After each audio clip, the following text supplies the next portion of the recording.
இந்தியாவில் இருந்து இறக்குமதியாகும் பொருட்களுக்கு ஆகஸ்ட் 1ஆம் தேதி முதல் 25% வரி விதிக்கப்படும் என தெரிவித்துள்ள அமெரிக்க அதிபர் டொனால்டு டிரம்ப், இந்தியா ரஷ்யாவிடம் இருந்து எண்ணெய் வாங்குவதற்காக அபராதமும் விதிப்பதாக அறிவித்திருப்பது அதிர்ச்சியை ஏற்படுத்தியுள்ளது.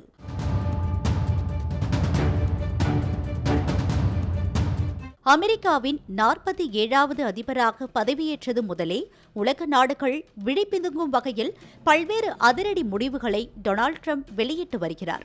அந்த வகையில் இந்தியாவுக்கு எதிராக 25% இறக்குமதி வரி விதிக்கப்படும் என்றும் அத்துடன் அபராதமும் விதிக்கப்படும் என்றும் டிரம்ப் தனது ட்ரூத் சோஷியல் சமூக வலைதள பக்கத்தில் தெரிவித்திருப்பதால் இரு நாடுகளுக்கு இடையேயான வர்த்தக உறவுகளில் பெரும் தாக்கம் உருவாக்கக்கூடும் என எதிர்பார்க்கப்படுகிறது.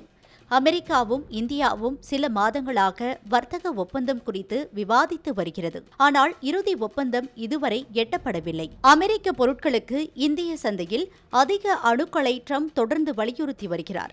மற்ற வர்த்தக பேச்சுவார்த்தைகளிலும் அவர் இதேபோன்ற கோரிக்கைகளை முன்வைத்துள்ளார். இதற்கு முன்பாக ஏப்ரல் மாதம் இந்திய பொருட்களுக்கு 26% வரியை டிரம்ப் விதித்திருந்தார். இது அதிகமாக இருந்தாலும் சீனா மீது விதிக்கப்பட்ட 104% வரி, கம்போடியா மீது விதிக்கப்பட்ட 49% வரி மற்றும் வியட்நாம் மீது விதிக்கப்பட்ட 46% வரிகளை விட இந்திய வரி குறைவாகவே இருந்தது குறிப்பிடத்தக்கது. இந்தியா அமெரிக்காவின் நண்பன் என்ற போதிலும் இரு நாடுகளுக்கும் இடையே ஒப்பீட்டளவில் குறைந்த அளவே வணிகம் நடைபெற்று வருவதாக டிரம்ப் சுட்டிக்காட்டியுள்ளார். மேலும் உலகிலேயே இந்தியாதான் மிக அதிக வரிகளை விதிப்பதாகவும் கடுமையான வர்த்தக தடைகளை கொண்டிருப்பதாகவும் அவர் குற்றம் சாட்டியுள்ளார். இது அமெரிக்க பொருட்களின் இந்திய இறக்குமதிக்கு பெரும் தடையாக இருப்பதாக டிரம்ப் தரப்பு நீண்ட காலமாகவே கூறி வருகிறது. இதற்கிடையே டிரம்ப் வெளியிட்ட தனது பதிவில் மேக் அமெரிக்கா கிரேட் அகைன் என்று குறிப்பிட்டுள்ளதோடு ரஷ்யா உக்ரைன் போர் சூழலையும் இணைத்துள்ளார். இந்தியா தனது ராணுவ உபகரணங்கள் மற்றும் எரிசக்தி தேவைகளுக்கு பெருமளவில் ரஷ்யாவை சார்ந்துள்ளதை சுட்டிக்காட்டிய அவர், இது நல்ல விஷயம் அல்ல என கடுமையாக விமர்சித்துள்ளார்.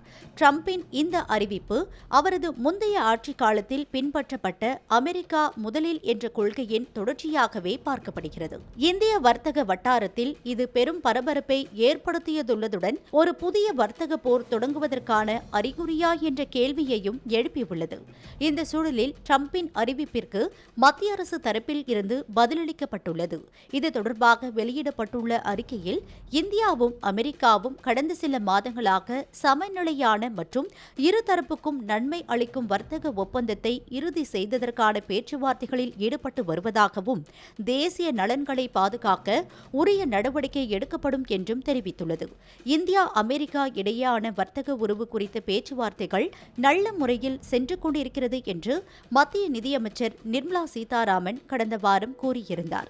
இந்த நிலையில் இந்தியா மீது அமெரிக்கா 25% வரி விதித்திருப்பது பெரும் அதிருப்தியை ஏற்படுத்தியுள்ளது.